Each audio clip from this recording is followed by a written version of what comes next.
जय शिवराय मित्रांनो, आज आम्ही दोघं चाललो आहोत एका स्नेक कॉलसाठी आणि तो कॉल होता आपल्या पिरंगुटमधूनच। तर चला जाऊया।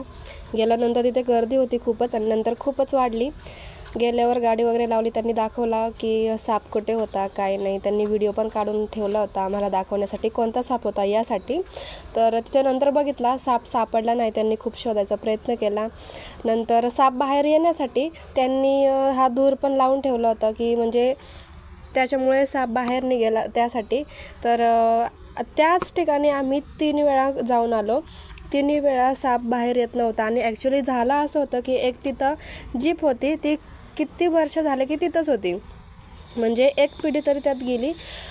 त्यामध्ये तो साप जाऊन बसला होता आणि त्याच्यातून तिला बाहेर पण काढता येत नव्हतं। आम्ही शेवट त्यांना एक पर्याय दिला की तुम्हाला शक्य असेल तर तुम्ही JCB आणा, आपण ती गाडी थोडी वरती उचलून मग नंतर साप काढता येईल। तर त्यांनी JCBसाठी पण कॉल केला। JCB यायला तयार होती, म्हणजे ते आणायला तयार होते, पण ज्याची गाडी होती ते तयार नव्हते की ती गाडी उचलायचं नाही असंच म्हणत होते। त्यामुळे JCB बोलवली नाही आणि रात्री 11:30 वाजेपर्यंत आम्ही तिथंच होतो। त्याच दिवशी आम्ही तिथे 3री वेळ होती आमची जायची। पण तो साप असा होता की एकीकडे पूर्ण माती भरली होती, त्यामुळे त्या सापाला एकीकडून बाहेर निघायला जागा नव्हती आणि दुसरीकडून त्याला निघायला जागा होती। पण तो तिथं सगळे एवढी गर्दी झाली होती तिथं की त्यामुळे त्याला तो बाहेर निघत नव्हता आणि पूर्ण गाडी ती फसली होती। म्हणजे तुम्ही बघू शकता किती वर्षांपूर्वीची गाडी आहे तिथं ती, तर त्यामुळे तिला बाहेर पण काढता येत नव्हतं आणि JCBने जरी वरती घेतला असं तरी त्याची अर्धी गाडी ती खालीच राहिली असती। त्यामुळं JCB बोलवली नाही आणि नंतर मग मागून बघू शकता तुम्ही, नंतर मागचा दरवाजा उघडला, त्याच्यामध्ये काय काय ठेवलं होतं तिथल्या लोकांनी, बादली, टप वगैरे, काही खेळणी वगैरे असतील पोरांची, लहान पोरांची, ती सगळे बास्केट वगैरे काढण्याचा प्रयत्न केला। स्टिकच्या साह्याने ते काढलं। नंतर टॉर्च लावूनही बघितलं की आहे का।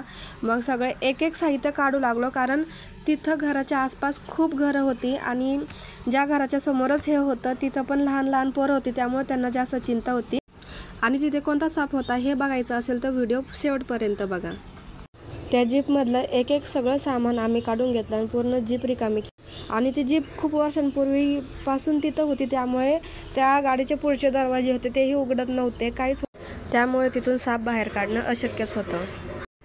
आणि आम्ही तिथे जाण्या अगोदरच त्यांनी एक व्हिडिओ बनवून ठेवला होता की त्याच्या पहिले साप दिसत होता थोडा बाहेरून, म्हणून त्यांनी व्हिडिओ बनवून ठेवला। आणि हा एक माणूस होता पिलेला, तो भैया होता आय थिंक, तर तो म्हणला मी साप पकडतो आणि त्याच्याकडे स्टिक नाही काय नाही, तरी पण तो म्हणजे बघा ना, रसेल स्वायपर आहे दिसतोय तुम्हाला, तरी पण तो इतक्या जवळ हात घालत होता। त्याला जर त्या सापाने बाईट केला असतं तर किती महागात पडलं असतं।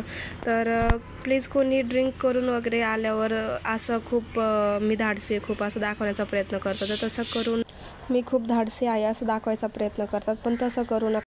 आम्हाला शेवटी नाहीच सापडला तो साप, पण तुमच्या घराशेजारी वगैरे कुठं सापडला साप तर तुम्ही कसा ओळखसाल की हा खूप विषारी साप आहे, तर त्यासाठी तुम्हाला पुढं मी फोटो टाकतच आहे की रसेल स्वायपर म्हणजेच मराठीतून घोणस साप म्हणतात या सापाला।